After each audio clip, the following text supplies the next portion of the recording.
I would like to introduce the first speaker, Dr. Yoshihiro Yoneda. Dr. Yoneda is Director General of the National Institute of Biomedical Innovation, Health, and Nutrition. Dr. Yoneda, please. Thank you very much, Taniguchi-sensei. Today, I will talk about the recent advances in life science toward a comprehensive understanding of organ networks. So first of all, I would like to talk about the basic principles of biological system, and then I will introduce current progress or current topics and future prospects toward a comprehensive understanding of organ networks. As you know very well, so DNA is replicated by DNA polymerases to duplicate the genetic information. So this step is called replication. So DNA is led by RNA polymerases to make RNAs such as messenger RNA, ribosomal RNA, and transfer RNA. So this step is called transcription. Then proteins are produced by ribosome. So based on the information of messenger RNA in conjunction with ribosomal RNA and transfer RNA. This step is called translation. Each protein has its own function, and they play specific roles within or out of cells for cells to live.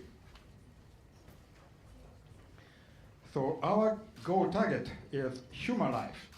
So human cells, of course, you know, the eukaryotic cells. So one of the most important features of eukaryotic cells is the presence of distinct compartments called organelles, such as mitochondria, the nucleus, and the plasmic reticulum, and so on. So each compartment has its own specific function, and collectively these functions are in harmony with each other. The proteins must be transported accurately to organelles after their synthesis on ribosomes in the cytoplasm where they function. Therefore, it is important to understand such characters of eukaryotic cells. In addition to understand the human body, it is also important to know the level of organization of the human body. The molecules and molecular complexes constitute organelles. Cell has various organelles. Various types of cells constitute tissues. Tissues are divided into epithelial cell tissue, muscle tissue, nervous tissue, and connective tissue, such as loose connective tissue, bone, cartilage, and blood. The organs consist of many tissues. Each organ constitutes organ system, and finally build up organism, human body. DNA contains genes that encode proteins called genome. Genomic analysis has been rapidly developed through the evolutionary progress of DNA sequencers. So genetic information is now rapidly increasing, and a lot of databases of genome are constructed to be available. By using genomic information, now we can identify genetic mutations for individuals. Among the mutations, if you can find out genetic mutations involved in some diseases, such mutant genes will be molecular targets for the therapy. Of course, it is not so easy to identify mutations required for the cause of the diseases.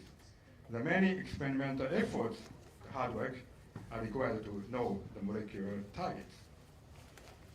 The RNA transcribed by RNA polymerases is called transcript. Information of many kinds of transcripts has been obtained. The such data set is called transcriptome. By using the transcriptomic data, we can analyze the gene expression profiles, which genes are expressed or not, which genes are upregulated, or which genes are downregulated, and so on. Through the development of mass spectrometric technologies, we can identify a lot of proteins in biological materials, such as cell extract, culture cell media, and serum. So a lot of information for proteins is accumulating, and such data set is called proteome. So proteomic data let us know many important events occurring within or out of cells. Which proteins are expressed or not, which proteins are upregulated, which proteins are downregulated, and so on. So proteomics in conjunction with transcriptomics is used to investigate when and where proteins are expressed, rates of protein production, degradation, and steady state abundance, and how proteins are modified. For example, post-translational modifications such as the phosphorylation, the movement of proteins between subcellular compartment organelles, the involvement of proteins in metabolic pathways, how proteins interact with one another. So proteomics can provide significant biological information for many biological programs, such as which proteins interact with a particular protein of interest, for example, the tumor suppressor protein p53. So which proteins are localized to a subcellular compartment, for example, the mitochondrion or not. Which proteins are involved in biological processes, such as circadian rhythm. Therefore, proteomic technologies have advanced various areas of drug discovery and development, such as identification of biomarkers and the molecular targets for therapy through the comparative assessment of normal and disease state tissues. So moreover, the epigenetic information has been recently developed and has become useful for the development of the life science. As you know, chromatin is a complex of DNA wrapped around histone proteins. The histones can be modified at their amino terminal tails by methylation, phosphorylation, acetylation, and ubiquitination as part of a histone signature, serving to define accessibility to the DNA, and that is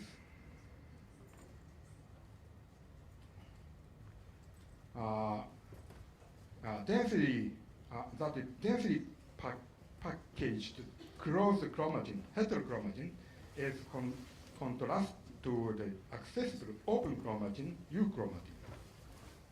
The histone acetylation is known to be a predominant signal for active chromatin configurations, while some specific histone methylation reactions are associated with either gene silencing or activation.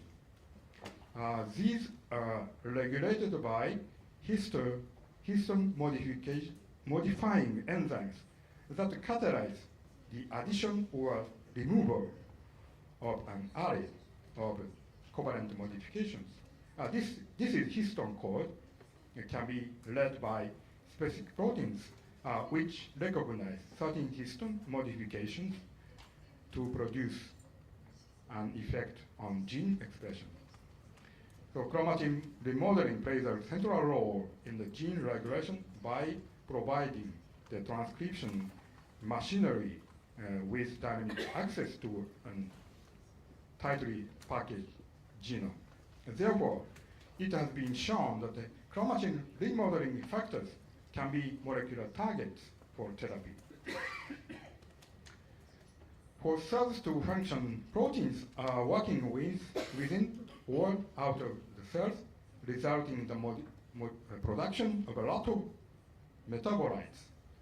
Also, in this case, through the development of mass spectrometric technologies, we can identify a lot of metabolites in biological materials efficiently.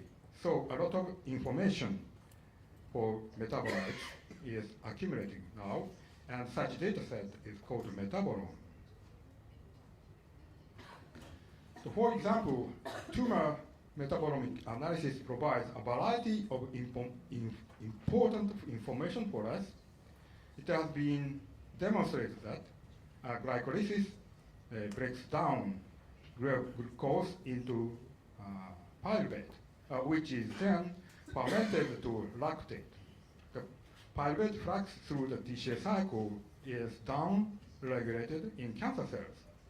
So pathways branching off of glycolysis, such as the pentose phosphate pathway, generate the biochemical building blocks to sustain the high proliferative rate of cancer cells.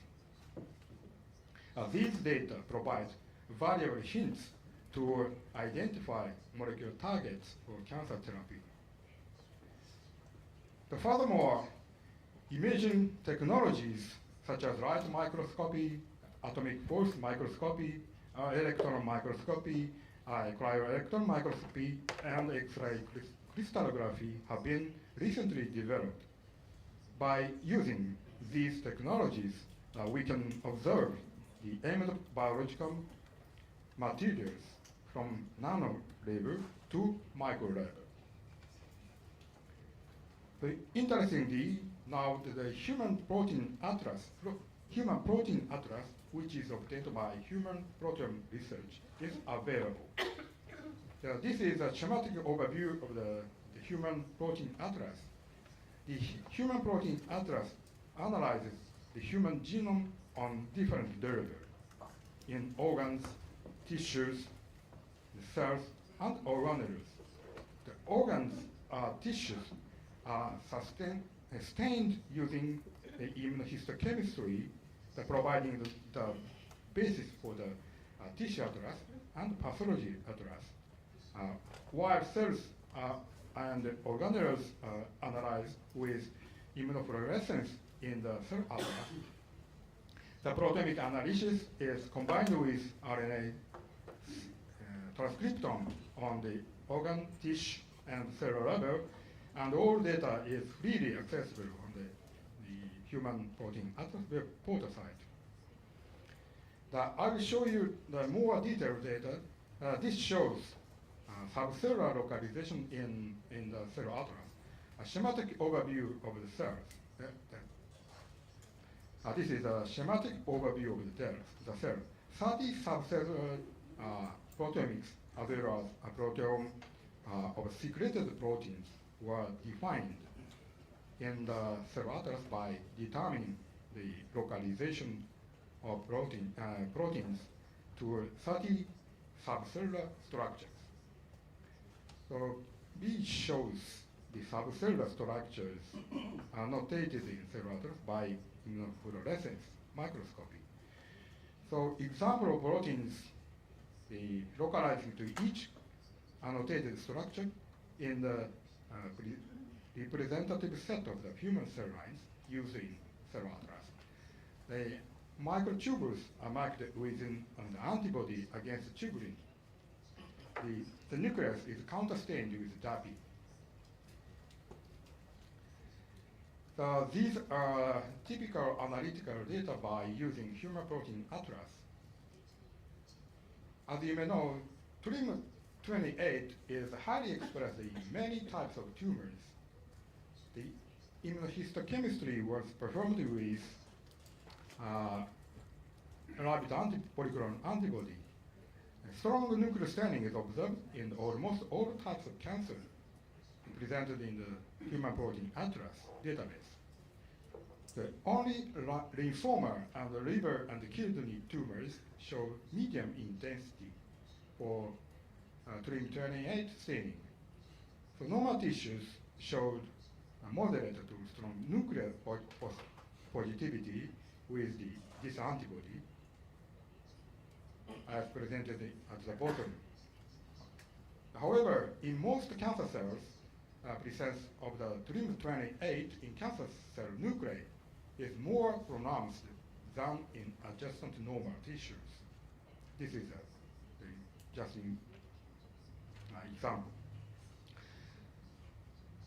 And one of the most efficient strategies for disease treatment is molecular targeted therapy.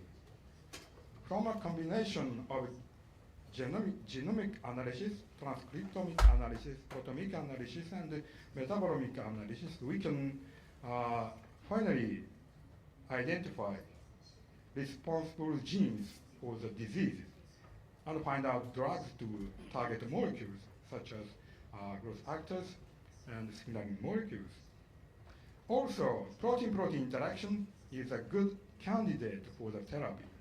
For example, anti-PD-1 antibody inhibits the interaction between PD-1 and PD-L1 to activate the immune cells and attack the cancer cells. These are very successful examples. However, it has become clear there are limitations to such molecular targeted therapy. So as I mentioned now, the life science has recently developed to discover novel methods for disease therapy, but there remain the many problems. The rate of population aging in Japan is predicted to be kept significantly high. To achieve a prolonged and healthy life, the prevention or preventive intervention of disease is an important strategy. The burden of chronic diseases such as diabetes and dementia should be overcome. That we believe conventional approach, that is conventional molecular targeted therapy, where research focusing on a small number of contributing targets in specific organs is not effective for interactive chronic disorders. The human body is a network of mutually dependent organs, and such chronic diseases are thought to be caused by dysfunction of the interactive network between the organs. Now, there is a growing evidence of how these organs interact and function as a network. For example, Kim and colleagues reported that the transneuronal propagation of pathologic alpha-synuclein from the gut to the brain causes Parkinson's diseases. In the morning, SOBUE briefly introduced. So they demonstrate that gut-to-brain propagation of pathologic alpha-synuclein via various nerves causes Parkinson's disease, and dopamine neurons degenerate in the pathologic alpha-synuclein gut-to-brain model of Parkinson's diseases. The gut injection of pathologic alpha-synuclein causes the Parkinson's disease-like motor and non-motor symptoms. And then they also demonstrate Parkinson's disease-like pathology and symptoms require the endogenous alpha-synuclein. This is gut-to-brain communication. This is another example for gut-brain communication. The Chu and colleagues reported the gut microbes regulate neurons to help mice forget their fear. The gut resident bacteria, the microbiota, can markedly affect the brain and the behavior. That they provide evidence that the microbiota is needed for mice to update their behavior in response to changing environmental cues. For example, to stop reacting to once frightening stimulus when it is no longer threatening. So the authors hypothesize this role in behavioral adaptation involves metabolites, molecules that are produced by microbiota and circulate in the blood. So they suggest that metabolites modulate the ability of the brain's immune cells, microglia, to engulf and degrade structures called dendritic spines that form synaptic connection between neurons. In addition, microglia could affect neuronal activity directly to promote behavioral adaptation. In support of this data, the researchers showed the changes in the microbiota lead to altered gene expression in microglia and neurons, and to change in the dendritic spine maintenance. This is another example. As you may know, immune cell activation stimulates neuronal circuits that regulate inert and adaptive immunity. So molecular mechanistic insights into the inflammatory reflex and other neuroimmune interactions have greatly advanced our understanding of immunity and identified new therapeutic possibilities in the inflammatory and autoimmune diseases. Sharon and their colleagues reviewed recent successful trials using bioelectronic devices that modulate the inflammatory reflex to significantly improve the rheumatoid arthritis and inflammatory bowel diseases, provide a path of using electrons. Electrons as a therapeutic modality, new modality for targeting molecular mechanism of immunity. So they also showed the mechanism of the peripheral sensory neuronal function in response to immune challenges, the neural regulation of immunity and inflammation, and the therapeutic implications of those mechanistic insights. So it has become very important to understand how a variety of organs interact and function as a network. Okay. In the future, through the development of new biological and computational models, together with the novel technologies for biosensing and imaging, important functional organ networks and their roles in in the context of human life will be identified. Thus, we can identify key factors, the key pathways, and the key networks that switch on or off the system level responses in the network of organs, leading to the establishment of innovative prevention, diagnosis, and novel preventive intervention treatment method in the future. So we have to climb up the Mount Fuji in the future. Thank you for your attention.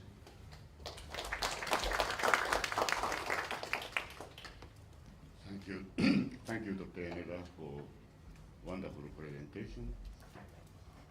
Well, I think you finished a bit early, so if there's any emerging question, we can take one or two. Any questions?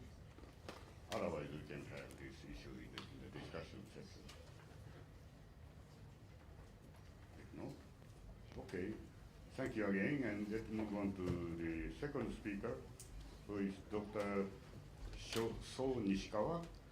Dr. Nishikawa is currently section manager and product planning section, marketing department, and healthcare business unit of Nikon Corporation.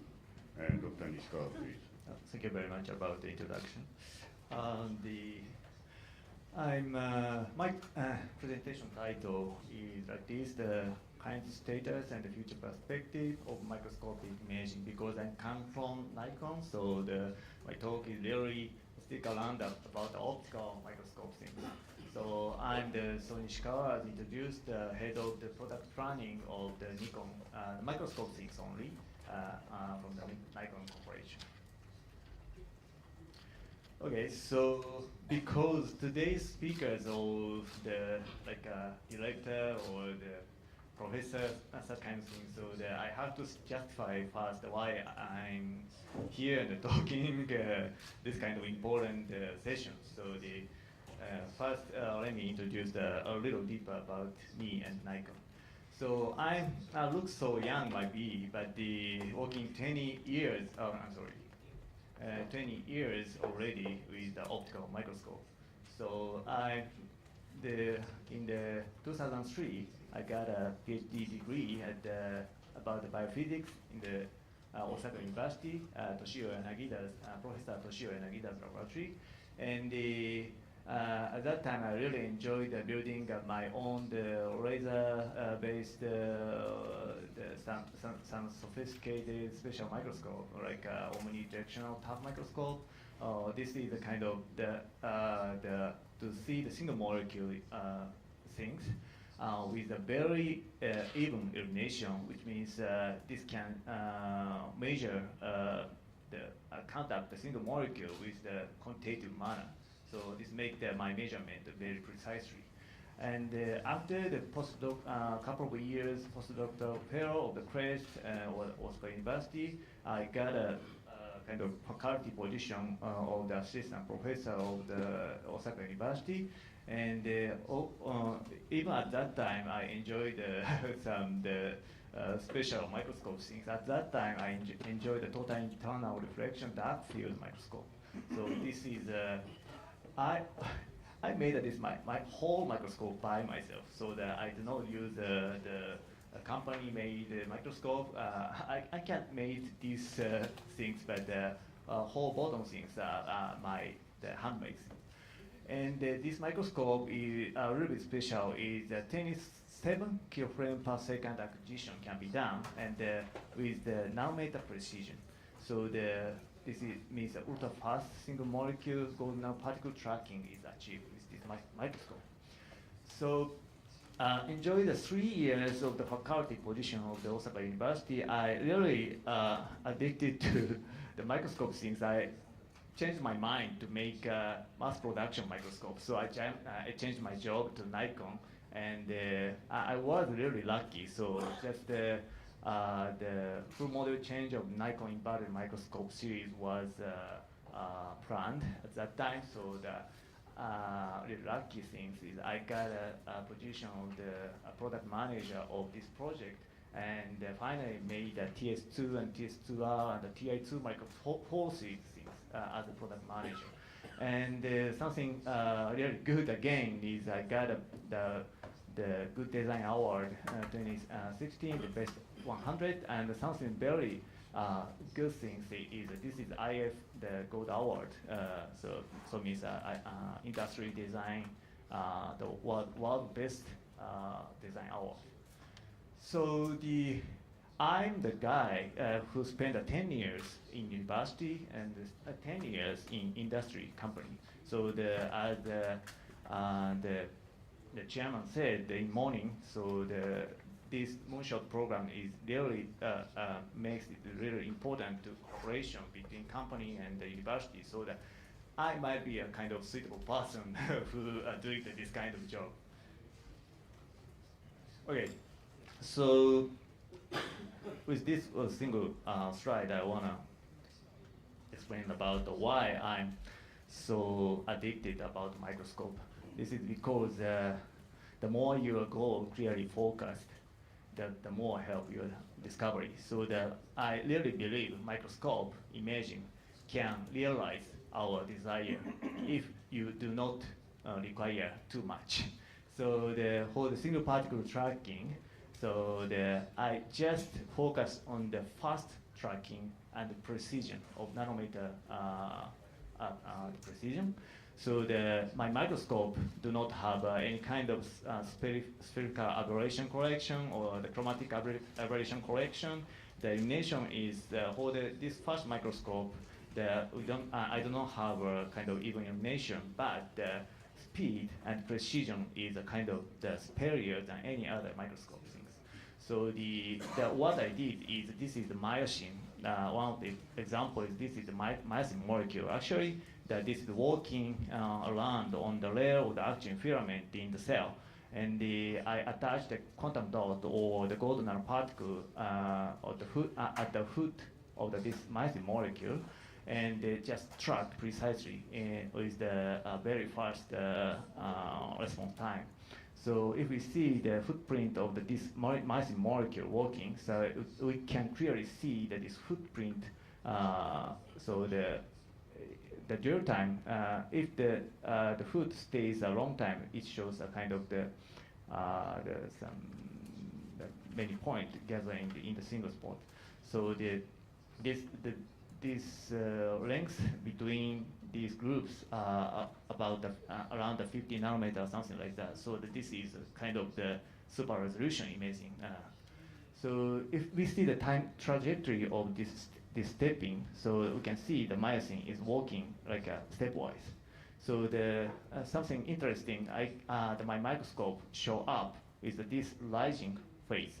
So with the low temporal resolution, we can't see that anything happen in these things, but with the dark field microscope, we can see some fluctuation and in this rising phase. So this result will made me to find a conclusion of the myosin is working like this. The working, but not like a human. When the myosin only attached to a single foot, other foot is fluctuation like this.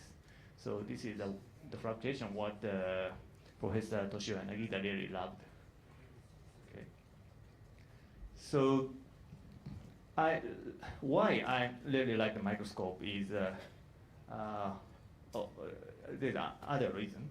So because microscope shows the image, so and the image is really important for the scientific research activity, because the scientific research is a discovery with image, understanding with image.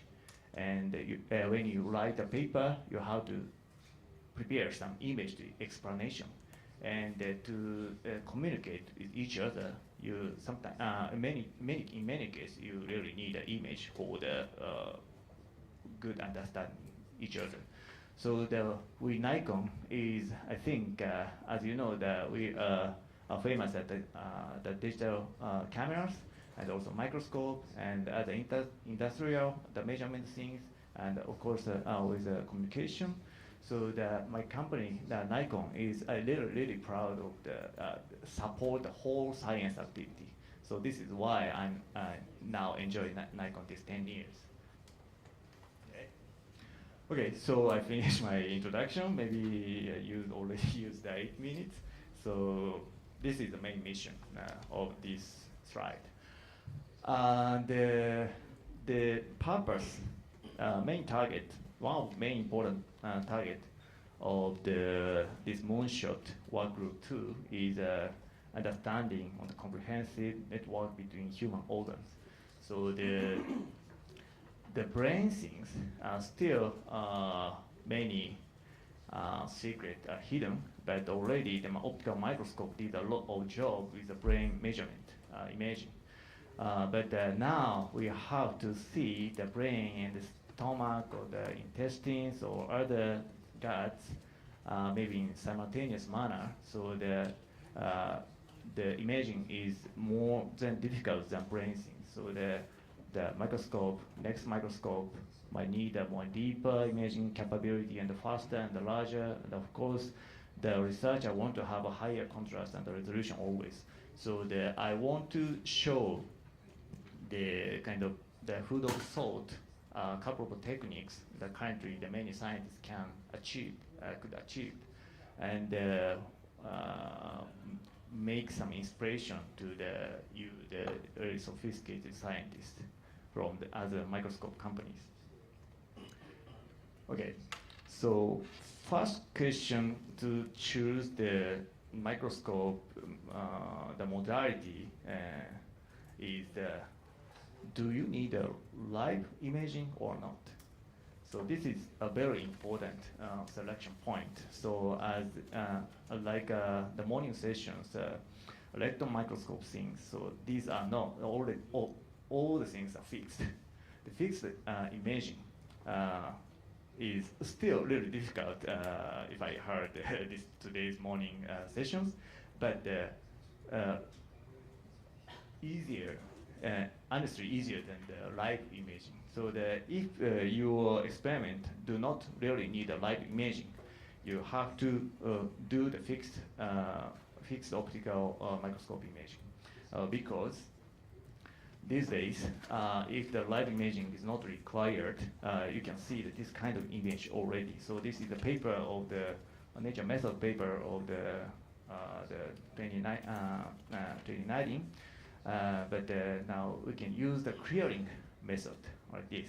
So if you have this is the example of the picture from the Caldwell Cells lab of the 2013 papers.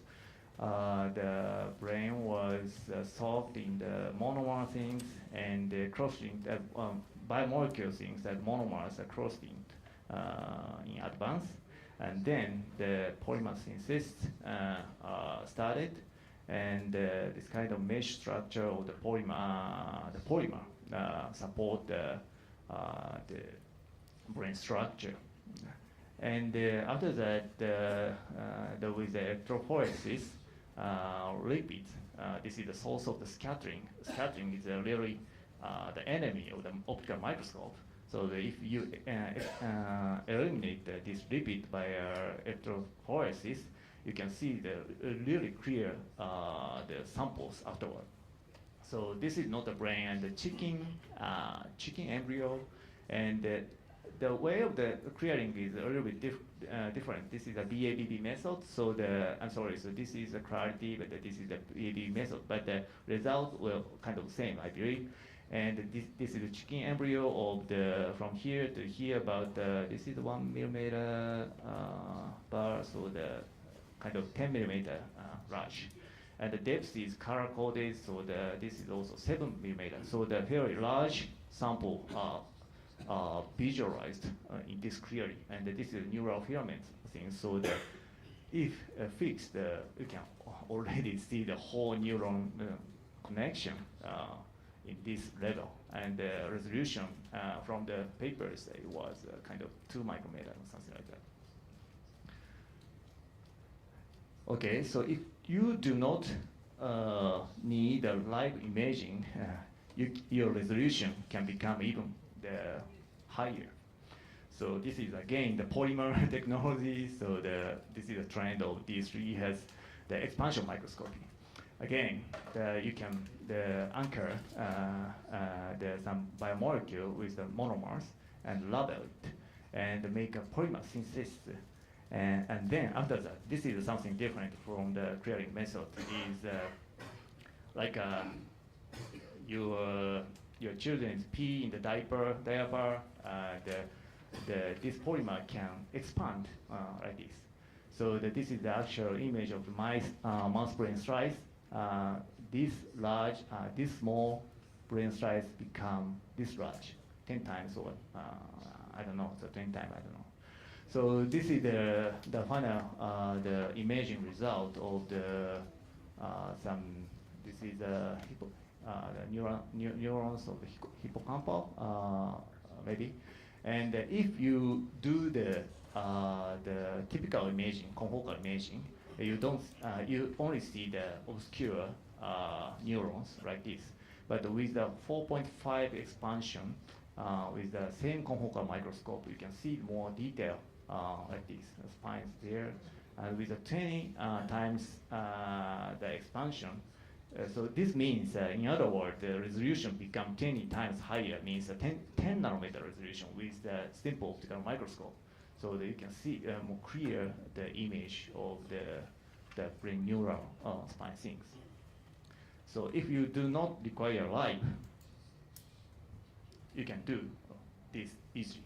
But if you need a live imaging, like a kind of neural activity, calcium imaging, if you really need these kind of things, life is a bit difficult.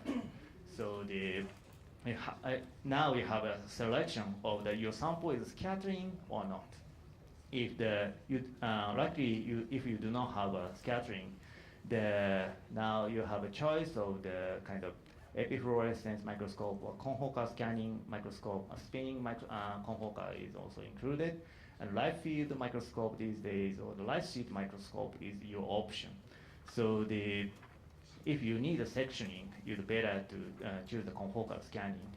If you need a fast imaging or gentle or large field of view imaging, you might better to select the light sheet microscope. And the light field microscope is kind of emerging technology, but still the resolution is not so good. So, and the other temporal focusing is another candidate, but this requires relatively high the peak power laser, so still not attractive. Okay, so if your sample is scattering, like the brain and maybe intestines are all scattering, so you have to use maybe the 2-photon scanning microscope, or these days 2-photon random access microscope, or such kind of things are available. And scattering sample, and also your sample is free animal, you have to dive into the relatively new, this is the 2018, the Nature Method Award method is the miniature microscope. These days, miniature microscope or 2-photon modality is in the paper. We can see that. So this can be some choice for your experiment. Okay, so I want to explain each the method if I have sufficient time. Okay, for the transparent sample, it's better to use the confocal microscope. Because of the time limited, so I want to skip the principle of the confocal microscope. If long story short, the laser beam spot is scanned along the specimen like this. But the photons come from out of the focus area is kicked away by the pinhole here, which is optically conjugated to the focal plane. So this is why the wide field fluorescent microscope, the image looks obscure, but the confocal scanning microscope shows that this kind of crisp image. Okay, so the principal kind of things all usually come from the scientific, scientists, academia area, but we company are really good at the kind of improvement or the kind of easy to use or the stable, the customer service. These kind of things are really good at for the company produced microscope. Already the confocal things, too much complicated inside, but the companies, for example, with Nikon, focusing on the large FOV or the resonance scanning. That means compared to the galvan scanner, typically the 3 times faster imaging can be done. And this year we launched a deep learning the function with a confocal microscope, which can be utilized for the noise reduction. And the enhanced resolution, like STED or the image scanning, the microscope system or something like that, all now you can use if you want. Okay, so the large field of view means kind of you can see the double, compared to the other confocal microscope. So we can see the double area of the confocal imaging.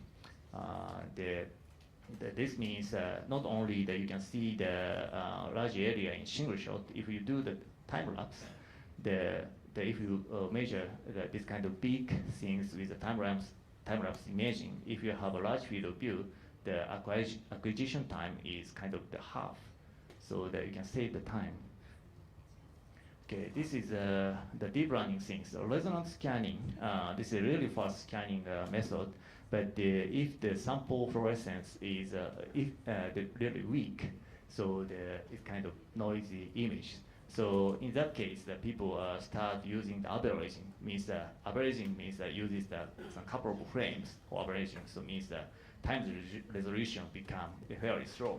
So this is not good good for the resonance scanner buyer. So to maximize the performance of the resonance scanning, we can utilize the denoise AI system, which can make from this the noise image to this really good image.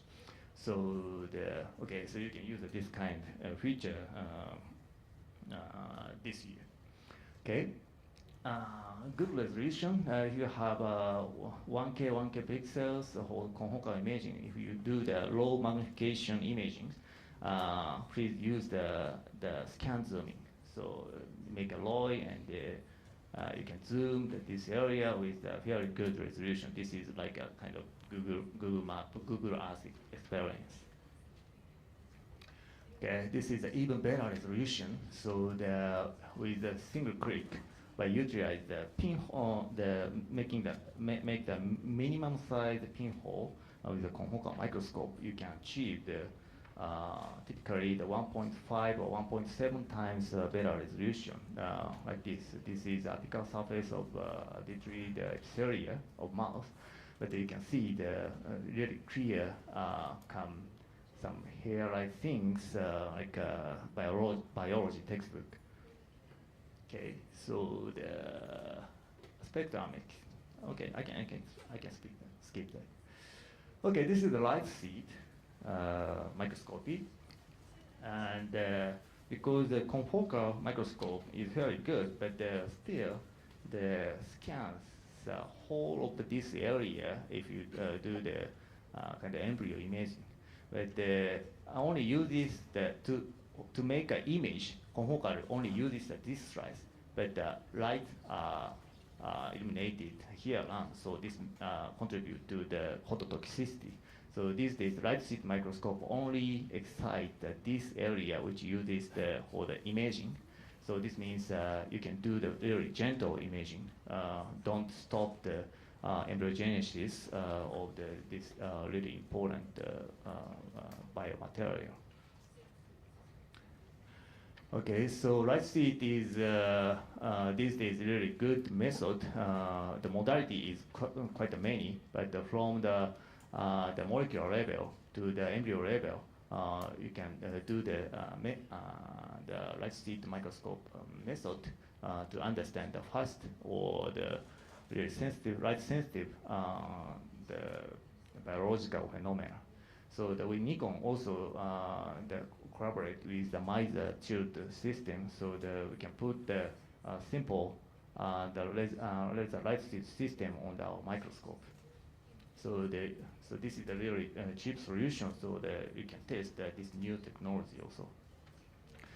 Okay, so if you have a scattering sample, if you want to image the brain and the stomach and intestine, so you have to think about that. Okay, so the best solution right now is the two-photon scanning. So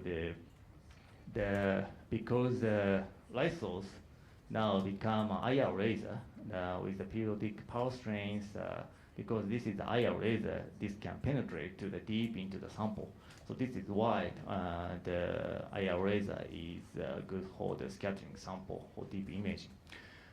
So only the fluorophore in the focus spot receive enough photon or the densities, because the two-photon phenomena is a kind of rare event. So only this area which the lasers the focusing, only the region of the two-photon excitation. So we now do not need any pinhole, just grab as many as photons you can. So this is a two-photon microscope.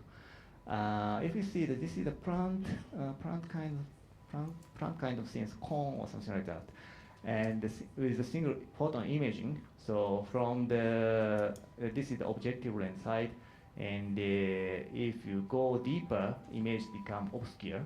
In this line, the image quality of the single photon microscope and the multi-photon microscope is quite different.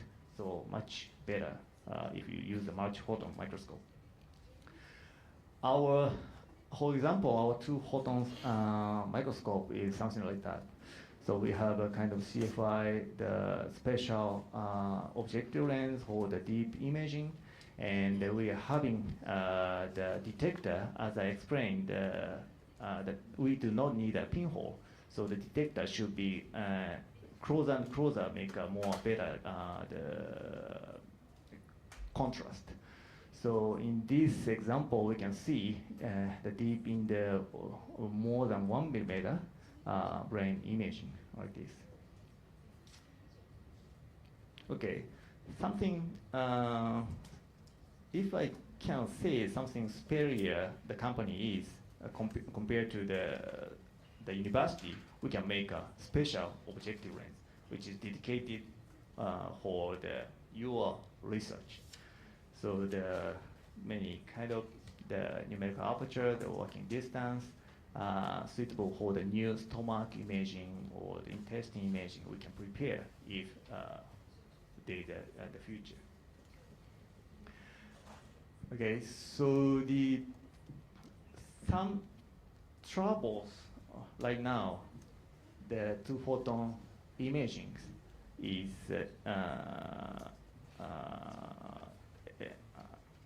having is the speed of the imaging, because this is basically the point scanning microscope, so the speed is relatively slow, and the sample and the objective lens becoming larger and larger, so the moving the objective and the sample with for the Z sectioning becoming a very slow, difficult.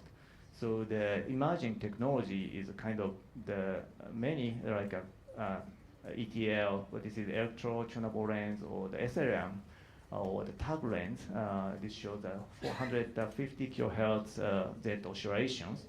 This kind of new devices make our imaging happy. And something special is kind of remote focusing system. This is the small mirror, and the sample specimen, and this area is optically conjugated. You can make a very fast move of this mirror. So the optically conjugated, this area's focus can be easily changed. So the Z imaging, Z sectioning can be done with a 2.7 kilohertz response time. So if you do the kind of large animal imaging, or if you use a really large, big objective lens, this kind of method is promising, I think. Other method is random access. So the two image is large area. In this example, 5 millimeter and 5 millimeter large imaging. Of course, this is the point scanning method to photon aids. So it takes a really long time. But if you can jump your interest area from here to here and here and here in very fast manner, you can image the things very fast. So this is the resonance scan, the two-photon microscope, but here you have a special galvanometer, so you can change the imaging area quickly. So you can walk around in this 5 millimeter diameter area. You can jump up in XY manner and the Z manner with a really fast manner. So this microscope also having a remote focusing system here, so that maybe that these kind of things can be next generation two-photon microscope really required. Okay, so this 2 slide is my last 2 slide. So if we have the imaging between organs, this kind of newly coming technology might be helps. So this is a specially made dual access two-photon microscope. The paper is published in 2019. So this picture do not show everything, but in simply speaking, the two-photon microscope attached like here, and other two-photon microscope attached like here. So these arms having a really the free degrees of freedom, so that you can easily see the mouse brain. So in these papers, with the one objective lens, the researchers see the cortex, and with the other objective lens, people see researchers see the cerebellum in simultaneous manner. So if you use this objective lens to the brain, and if you use this objective to the stomach, intestine, then maybe we can achieve a little bit to this work group 2, the target. But still, if we use the big objective lens for the two-photon imaging, this might be a kind of bulky, so difficult to make many measurement point for your sample. So this is the miniature two-photon microscope, and published 2 years ago, which utilized the MEMS mirror and this so-called hollow core photonic crystal fiber, which do not harm the pulse train of the IR laser, which only having a 2 gram weight, and the resolution is fairly good. The 0.6 micrometer. So this is 2 or 3 times, only 2 or 3 times worse compared to the sophisticated two-photon microscope. And the acquisition, the frequency, the 20 Hz, not perfect, but you can survive with this time resolution maybe. Okay, so so if you can use this kind of miniature microscope to your brain and the stomach and the intestine, the hundreds of miniature microscope attached to your sample, maybe that this Moonshot working group 2 some result will come out, I believe. Okay, so let me summarize the presentation. My future perspective is for this working group 2, we have to make a next innovation of the multi-photon microscopy. So the technique I introduced is the technology of current. So we have to develop something new, innovative one for the future, the result. This is all my presentation. Thank you everyone for the kind attention.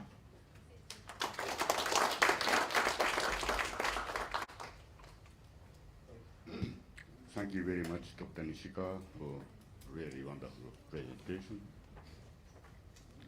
Maybe 1 minute, one question? No? If I may take this opportunity, I have a very naive question for you. In your view, what imaging means? Does imaging means confirmation or expounding new concept or new mechanism, elucidating new mechanism? Maybe I have to say this again, because the human is kind of the visual-centric species. Mm-hmm. So the eye is a really important organ, so the people really rely on the image things. So that I think imaging is everything for the research activities. So the find out and the discussion, the publication all requires imaging. So that this is why the microscope is couple of hundred years survived product. So this is why the people, human, is originally the visual centric species. So this is my answer. Okay. Thank you very much. So we have 10 minutes break, and we shall start the latter part at 1:30. Thank you very much. Thank you. So I would like to talk about reproducible computational circuitry based on data assimilation of multiple disorder and multi-site database. So let me first start with unmet patient needs in psychiatry, although I'm not a psychiatrist. So currently, diagnoses such as DSM-5 are categorical and are solely based on symptoms and signs without any biological, physical, or physiological examinations. And high rates of comorbidity are observed, and actually we have quite weak correspondence between categories diagnosed by DSM-5 and prescribed medications. And partly because of these, there is no mega blockbuster drug developed in 30 years after SSRI success. And because of these unfortunate circumstances, a majority of patients are not fully cured by the current medicine. And that's a huge problem for us. In NIMH, research-driven criteria was started in 2010, and one of the major objectives was biotyping or clustering or subtyping of biological disorders based on genetics and neuroscience. And we had several very interesting results from this, but some of them were not reproducible, unfortunately. And Dr. Tom Inzel, who was the main proponent of this RDoc, left NIMH in 2015 and joined Google and started a venture business company called something like MindStrong. And in parallel to this RDoc in Japan, we had 2 phases of SRPBS, Strategic Research Program for Brain Science, and currently we have Brain Minds Beyond, which has some similar and related objectives.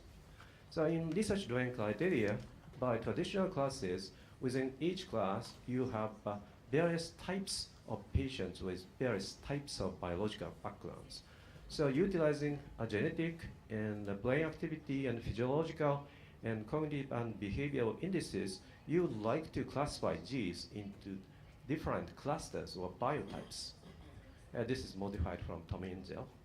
And then in the case of schizophrenia, schizoaffective disorders, and bipolar disorders, this biotyping was successful in this Clements paper. You could see clearly 3 clusters with 2-axis cognitive control and sensory motor reactivity. In contrast, a traditional diagnosis of Gs have Gs mixed distribution of the 3 types of patients. And recently, Drisdale et al. Found 3 or 4 subtypes in therapy-resistant type of major depressive disorder. And with this subtyping, they can predict therapeutic effects of RTMS, repetitive transmagnetic cranial stimulation. And relatedly, Dr. Yamawaki and Dr. Doya, with the first author, Dr. Tokuda, who is now at ATL, subtyped major depressive disorder into 3 types, and you can predict SSRI effectiveness in one of these subclasses. But although this is a private communication, this was not reproduced in an independent cohort. And for this Drisdale paper, with which we are very excited, there was a paper saying that this is not reproduced last year. So we have some reproducibility crisis here. So what is difficulty of AI or machine learning in psychiatry? This is very much related to what Dr. Tsunoda said in previous talk. So we have huge site differences in measurement in MRI, first of all. And so if you use single site, you tend to overfit to the noise in the data, and poor generalization is frequently observed. And furthermore, clustering or biotyping or subtyping, which is desirable from a medical perspective, is more difficult than classification from machine learning or AI point of view. So, until recently, neither classification or stratification, subtyping, clustering was generalizable for perfectly independent cohort. And this is so unfortunate. This means no reproducibility in science, which is equal to there is no practical utility of AI or machine learning in diagnosis or interventions. But fortunately, utilizing several techniques and accumulating more and more reliable data, some groups were successful for reproducibility in classification and subtyping. And I am happy to say that one of those successful groups is in Japanese. And so we found out that the harmonization of multi-site data and collection of multi-site database is essential to overcome this difficulty. So in SRPBS, we collected 2,409 multi-disorder participants from many imaging sites for multiple disorders. In addition to this, we collected traveling subjects, meaning that 9 healthy subjects visited 12 scanning sites and 411 sessions were measured. Because in multi-disorder, multi-site database like this, we have 2 sources of site differences.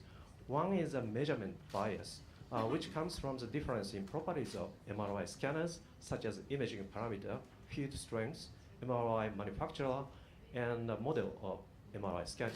So this measurement bias we should eliminate. But the second is more important, which is sampling bias. So according to each imaging site, different populations of patients are actually collected. For example, Hiroshima University Hospital and Keio University Hospital will collect different subpopulations of major depressive disorder. So in order to eliminate this measurement bias, we can use this traveling subject data, because for this data, we do not have sampling bias. The same individual brain visit 9 sites or 12 sites, right? And we use multiple linear regression model, including the measurement bias and the sampling bias and disorder effect and the individual differences. And we can subtract only the measurement bias from the data. So to our big surprise, we have huge individual differences in functional connectivities. And then the measurement bias is smaller, but next to this, and the sampling bias. And disorder effect is the weakest, smallest, and which is almost equal to sampling bias. So measurement biases were larger than disorder effects, so which gives us very difficult situation to construct reliable, generalizable biomarkers of psychiatric disorders from fMRI listing state functional connectivity data. But if we apply a method of harmonization utilizing a traveling subject, so the raw data looks like this. Hiroshima University Hospital data is very offset from the center, and typically developed participant and autistic syndrome participant were almost identical in the same Showa University Hospital. So we couldn't see disorder effect. We could see just slight differences in this principal component plots. But after subtraction, now Hiroshima University Hospital data is here around the center, and you could see clearly the difference between typically developed and ASD participant here and here. So by utilizing this kind of harmonization method of multiple site data, or utilizing so-called sparse canonical correlation analysis and sparse logistic regression, we can somehow take out imaging site differences, measurement biases. And in the case of ASD classifier, from 9,730 functional connections, we actually, as a machine learning algorithm, automatically extracted only 16 functional connections like G's. And by utilizing G's 16 functional connections of listening state fMRI connectivity, the linear weighted summation of these functional connectivities can clearly separate typically developed shown by white bars and ASD shown by black bars by setting the threshold of 0. So we have 85% correct classification between these two. Of course, this is cross-validation results. But without changing this ASD classifier, purely based on Japanese population, this classifier can generalize to US data set called ABIDE from 6 different US sites. You know, ethnicities and scanners are all different, but we could have clear separation of typically developed and ASD. Classification correctness was 75%. So we have really generalizable classifier. And we developed classifiers with using the same method for schizophrenia as well as major depressive disorder and OCD. And by comparing autism spectrum participant schizophrenic patients with their controls with brain network liability of schizophrenia and brain network liability autism, we found out that the center of gravity of schizophrenia is more autism-like compared with its control. But autism center of gravity is identical to its TD control with respect to the schizophrenic network liability. And with further analysis, we could conclude that ASD pathological functional connections are a subset of schizophrenic pathological connections. So we can somehow reveal very delicate interrelationship between the two currently defined diagnostic categories. In collaboration with Hiroshima University people, including Yamaki sensei, we developed a melancholic type MDD classifier. In that case, the first 2 connections were very important. And the first one is left dorsolateral prefrontal cortex and left precuneus posterior cingulate cortex, which is the posterior part of the default mode network. And second one is between left inferior frontal gyrus and right dorsolateral prefrontal cortex, frontal eye field, and supplementary motor area.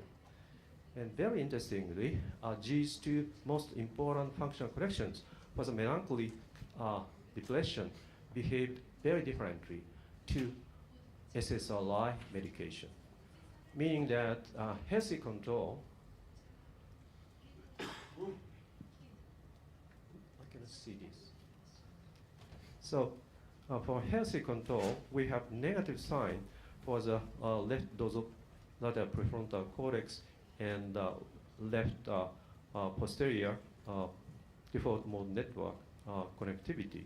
But for major depression, we have positive sign. And application of 6 to 8 weeks of SSRI increased actually, so worsened this connection into the opposite direction. Opposite direction. But in the euthymic state, this connection returned to the normal level. For the second connection, already at 6 to 8 weeks, this connection improved to the healthy direction. So this difference, big difference, explains several things. You know, this left dorsolateral prefrontal cortex is the target of defective TMS therapy. So it makes sense. And also we know that the SSRI works for some subpopulation of MDD patients, but sometimes not. And even 6 to 8 weeks after SSRI, suicide rate increases. So this could be related to all these findings. So in a sense, we can state our approach is starting from category and turning it into spectrum and subtyping. So supervised machine learning with teaching signal provided as diagnosis by psychiatrists is our approach. And many smart computational psychiatrists criticize this because anyway, diagnosis by psychiatrists is purely based on symptoms and signs. So in a sense, we wanted to, depart from that. But because we use it as a teaching signal, we cannot escape from that. So this approach is nonsense. We have heard this criticism by many reviewers for some of our papers. But this is actually not. Because with utilizing sparseness, we can find a small number of functional connections for classification. Then the linear weighted summation of these functional connectivities define network reliability and biological dimensions, as you see, useful for diagnosis. And then we could utilize G's as a starting point for stratification, clustering, and subtyping, and even the definition of disorders or drug evaluation, and selecting the therapy target in real-time neurofeedback, which I will talk about later. So, in a sense, we aim at precision medicine for each patient based on examination of many brain network biomarkers. So I started my own venture business company called XNet 2 years ago, with which we would like to implement this as medical insurance supported diagnosis and intervention. So my dream is that within 5 years, every patient who visits large hospital with MRI will be scanned, not only structural MRI, which is actually done to somehow avoid the substrate abnormalities as a cause of symptoms. And so we could just add 10 minutes of resting state functional connectivity MRI scan. Then we can apply many brain network biomarkers, which we have already developed, and also subtyping biomarkers. With these results, psychiatrists can have some suggestion which therapy type this patient is most suitable, like SSRI or very fast-acting antidepressants, or TMS, or even ETC, or real-time neurofeedback. So my dream is for this Moonshot is to draw something like this, which is a spectral relationship of many disorders reviewed by brain network dimensions. So let me explain a little bit about therapy, intervention, rather than diagnosis or subtyping. So the biomarker and data-driven functional connectivity can be used as a target for real-time fMRI neurofeedback. So real-time fMRI neurofeedback is a relatively recent technique developed in the past 15 years. And we put a patient within a scanner, and we scan his or her brain activity, and can apply brain network biomarker to compute the likelihood of his her state to be healthy or patient-like. So neurofeedback score are computed by resting state functional connectivity MRI-based biomarker. And larger reward is given. Actually, this is a monetary reward, reinforcement learning task or neural operant learning task. So we give larger reward for healthier network dynamics. And we could run this type of trial 200 times per day for 5 days, something like that. Then we could find out that for subclinical population of major depressive disorder, training score increased significantly, and the improvement in the functional connectivity was possibly and significantly correlated with improvement in BDI, affect depression inventory score. And in summary, functional connectivity neurofeedback normalized abnormal positive functional connection between left dorsal lateral prefrontal cortex and left precuneus in major depression. So these three therapy-resistant type of MDD patients, and in this case, Hamilton D score were significantly decreased by this functional connectivity neurofeedback. So functional connectivity neurofeedback and DECnet is neural operant conditioning, and each trial lasts for 24 seconds to 1 minute, and subjects started to fixate on the spot, and fMRI were measured for 6 to 40 seconds, and we use a decoder or the classifier, and we computed the likelihood of the target brain dynamics. So decoding or functional connectivity computation is the core of this DECNEF FCNF. And then we give the so-called terminal monetary reward, where the size of this green disk is proportional to the monetary reward. We repeat 50 to 200 trials per day of this neurofeedback in several days, typically 2 days or 3 days. And we did not give no instruction. We did not give any instruction to a participant in fundamental science studies. And as a result, there was no consciousness about the induced information in their own brain. And we can induce visual perceptual learning in V1, V2, association of color and orientation, fear memory extinction, and as an extension of this study by Koizumi at CNET, she is now in Sony CSL, we could do intervention for animal phobia in the double-blind randomized controlled trial manner. We could increase or decrease facial preference by manipulation of the cingulate cortex, and within a single subject, we could increase or decrease metacognition, confidence in visual perceptual discrimination task. So different information in different areas can be manipulated by DECNEF. And furthermore, DECNEF reduced animal phobic responses without exposure to feared animals. So this is animal phobia. And this is a translation of DECNEF to anxiety disorders, including PTSD. The point is that decoder construction is based on brain activities of non-phobic participants by hyperalignment, avoiding presentation of fearful stimuli to phobic participant. And suppose that a participant is afraid of snakes and spiders, then we would not like to show spider images to these patients, because this is a horrible experience.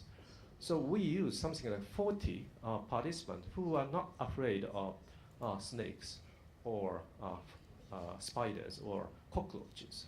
And with a technique called hyperalignment, which is a simple linear transformation of many voxels, utilizing these non-phobic visual stimuli, we can guess the merged voxel patterns for the phobic stimuli for the patients.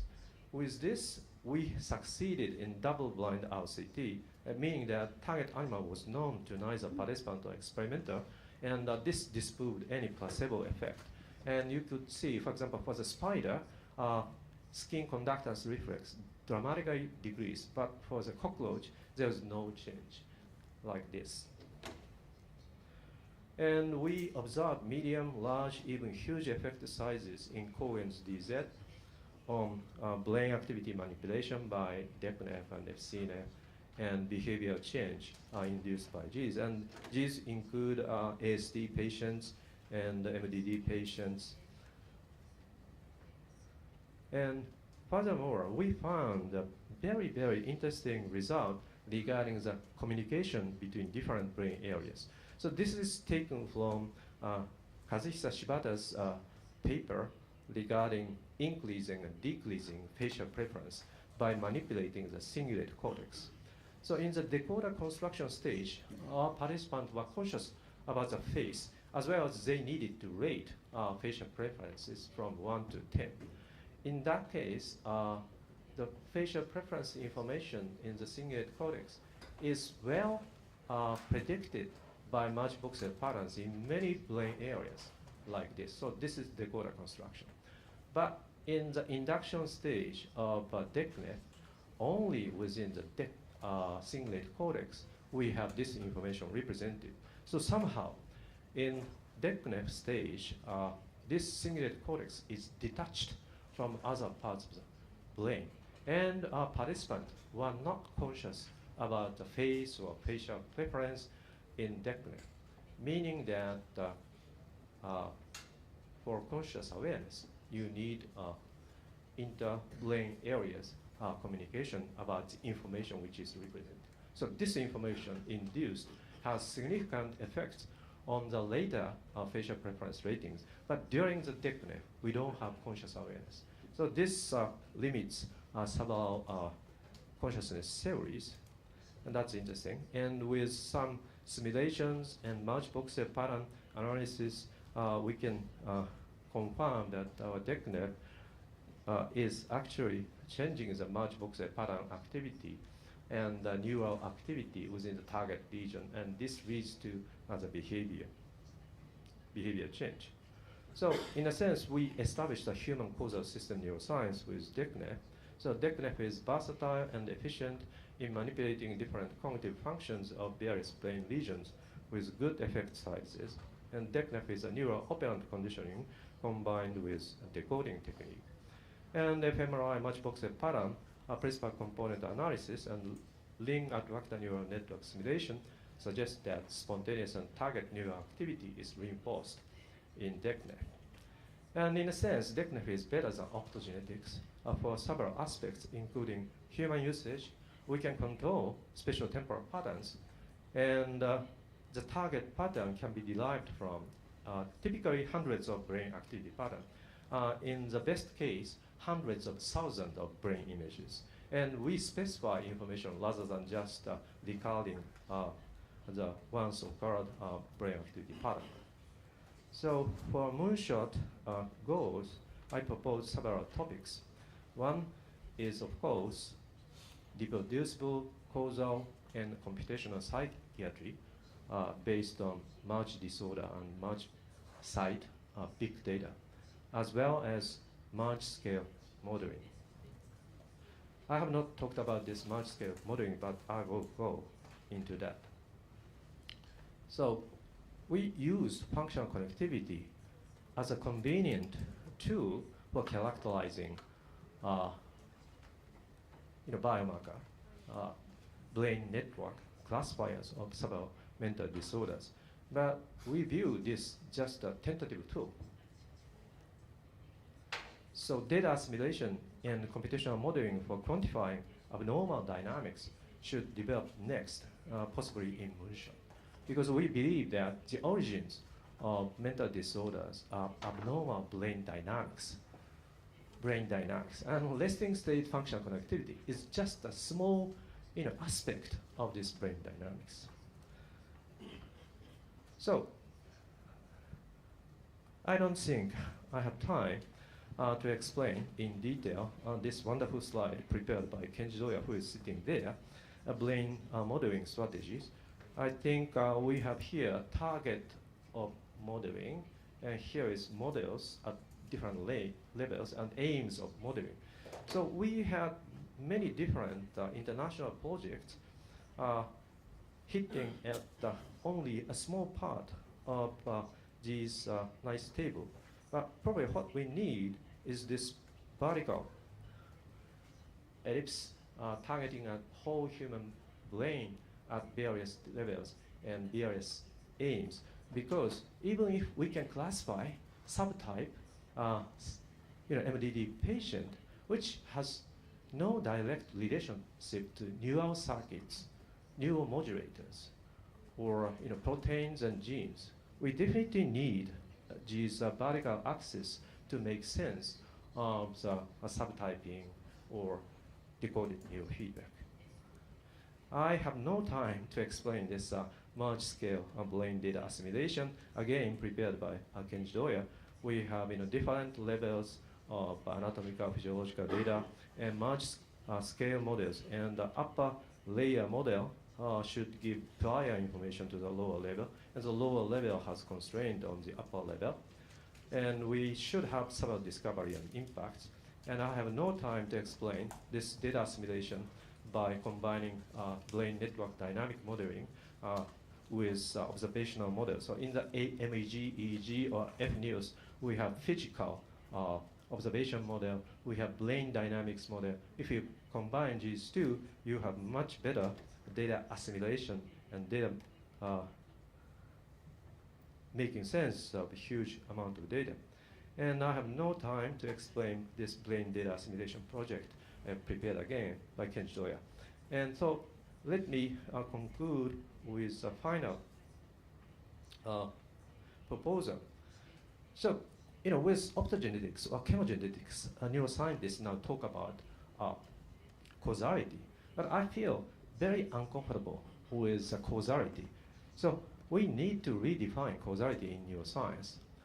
I believe that causal neuroscience should be to induce brain dynamics attractants, which is peculiar to some specific cognitive processes and or mental disorders. Just stimulating dopamine neurons in VTA is not inducing real brain dynamic attractors. So maybe this is not related to Moonshot, but as a neuroscience, I think this is an ultimate goal. So thank you so much for your kind attention.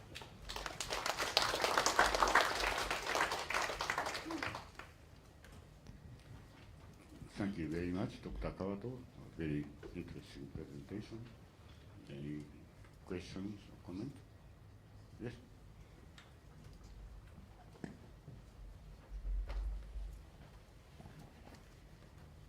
My name is Yamawaki from Hiroshima University. Thank you for fantastic presentation, including our collaboration data. I have simply two questions. You mentioned about big data, but our still data is limited. So we need more than 10,000 or 100,000. Do you have any idea to grow? Multi-site must, but multi is only not only 5 or 10, but all Japan maybe in the future. But do you have any idea to plan to such data? So if I am 20 years younger, I will advocate that we should collect, say, 100,000 merge disorder, merge sites data set from 20 imaging sites. Then I'll be responsible to construct a spectrum view of many disorders within 20 years. But I'm almost retiring, so I cannot say. But here's mathematics. The saying that the generalization error, which means error which is taken by perfectly independent validation cohort, is equal to the number of parameters in your model or machine learning algorithm divided by twice of the number of training sample. So in the case of, say, 40,000 connections in fMRI, then we probably need 400,000 samples. But of course, that's too much costly. So we need to apply all the current techniques, which also Dr. Tsunoda talked about. So L1 norm, L2 norm, sparse logistic regression, sparse canonical creation. But my experience is that even if you use all these techniques, if you have only one site and 100 samples, you are doomed to fail. There's no generalization, I guarantee. And so you definitely need at least, say, 20 sites and hopefully 10,000 samples for merge disorder. So then probably the next generation young researchers can derive meaningful results. Yeah. But I am not responsible. Yeah. Yeah, I agree. And then second question is, I'm a psychiatrist, but it's to responsible to see patient, to depress patient. But now is number of patient is mental disorders increasing. Mm-hmm. So it should be our side is moved to prevention, not treatment. Mm. So we should more preventive approach, prevention approach should be. So my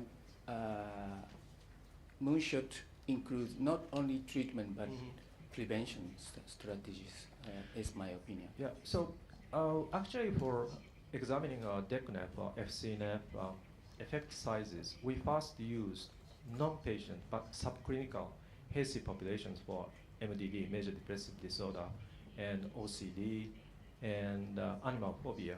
Actually, most of the participants for animal phobia were not patients. And for Gs, we could reduce, for example, BDI or fear responses, and OCD likelihood. So I think if you give drugs, it has large, I think, side effects, or people do not like medication. But for this neurofeedback, it's almost like a game, a computer game. And we have already learned something like 200, 300 participants, including quite large number of patients. And we didn't observe any significant, serious side effects. So I think probably for prevention, neurofeedback is a good candidate. Okay. So we should include the prevention strategy in Moonshot, I think. Yes. Thank you. Well, so this is taken as a general message or request from the participant. Yes.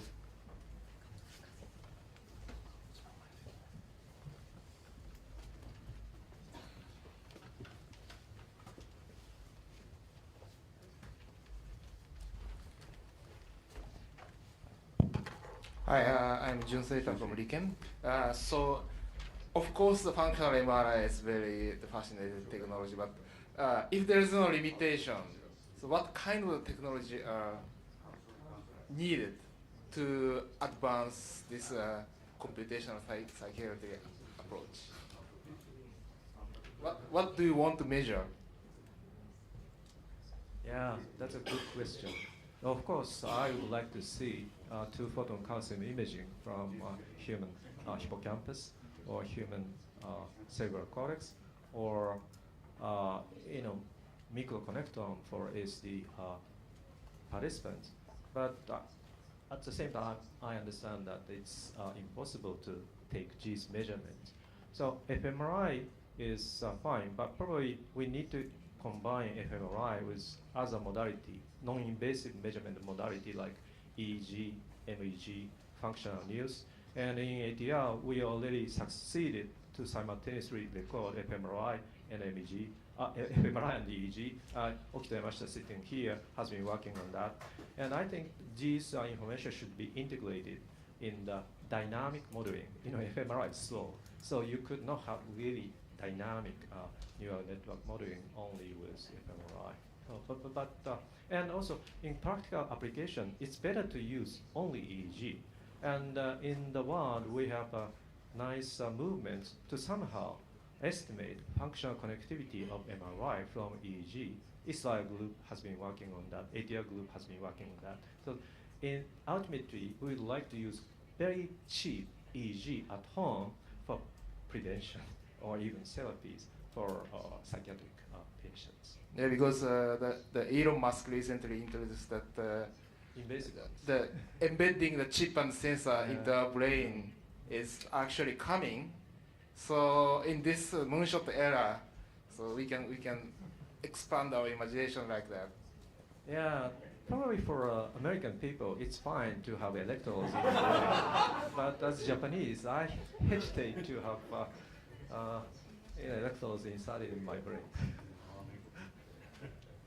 Well, so, in my view, from amateur point of view, I would say this precision seems to be very important because this is like schizophrenia, autism, a very, very sensitive issue, and particularly for ordinary people, and it's very heavily related to ethical issue or healthy, so forth. And so I would like to hear your view a little bit about this field in the future. Yep. And yes, could you say something about this? Yeah. So, actually, my very close friend got a bipolar disorder, and probably he was erroneously medicated with SSRI, and he made suicide, or he made various kinds of unsocial behaviors. And so currently, even between bipolar disorder and major depressive disorder, sometimes diagnosis is not ideal. So we already found out that our schizophrenic biomarker did classify bipolar disorder as a patient, but not melancholic type major depressive disorder as patient. So we could delineate borderline between bipolar disorder and major depressive disorder in near future, I hope. With this kind of better classification of boundaries of mental disorders, probably proper medication should be done.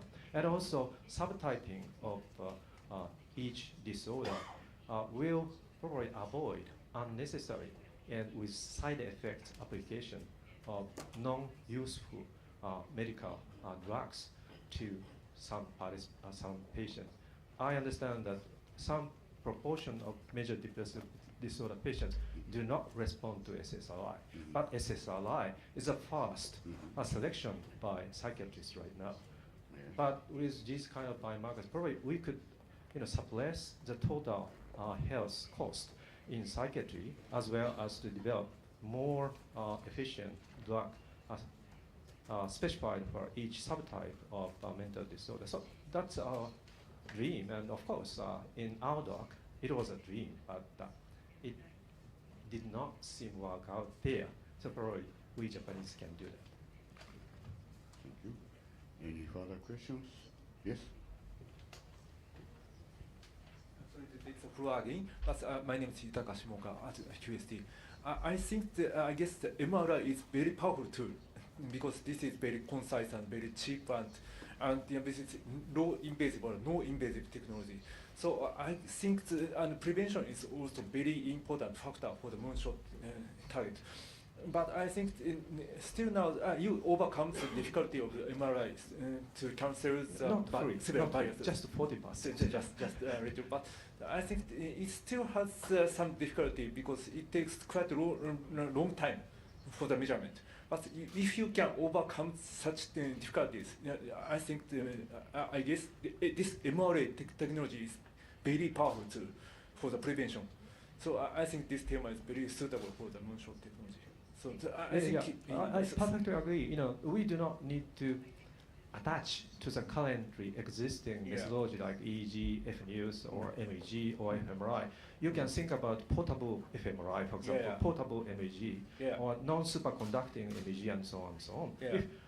If any of these can be developed, then it might change the future of intervention for mental disorders. Yeah, I think so. That's why many researchers now researching MRI technologies. So what is the most potential candidate for you to combine, to research together? I'm not the right person to answer that question. I'm not on that side.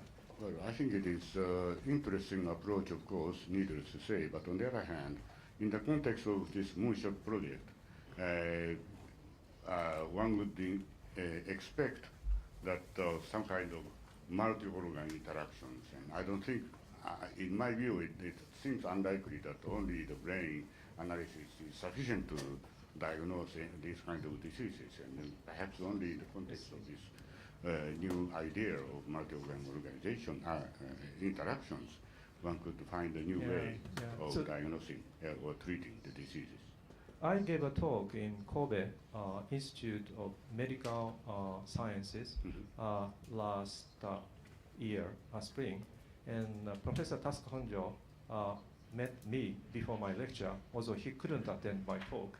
But he asked me about the relationship between depressed state and his PD-1 therapy. So in many cases, immune system drops with this major depressive disorder. So with application of this new medicine, Opdivo, quite a huge proportion of patients got depressed. And in that case, it didn't work out. So somehow there is a very delicate relationship between Opdivo, immune system, and the state of major depression. So I think this is a perfect target between brain and the immunological system and multiple organs. I have no comment for that. Okay. Yes.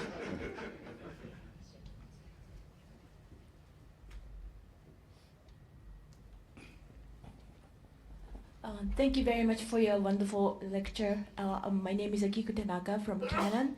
My question is somewhat related to earlier questions about prevention and non-invasiveness. I have learned some, there are some techniques to understand the depression or mental disorder by voice or gesture or eye movement. And if you can also study these kind of indicators, this will be less invasive and this will be useful for early detection. And this is not really my question, but my request. If you could look at those biomarkers, that would be appreciated. Yeah. Thank you very much for your comment. So actually, this fMRI neurofeedback has its origin in so-called biofeedback. Controlling alpha band of EEG has some effect. But I need to warn you that most of neurofeedback is fake. There is a paper with a title, Neurofeedback or Neuroplacebo.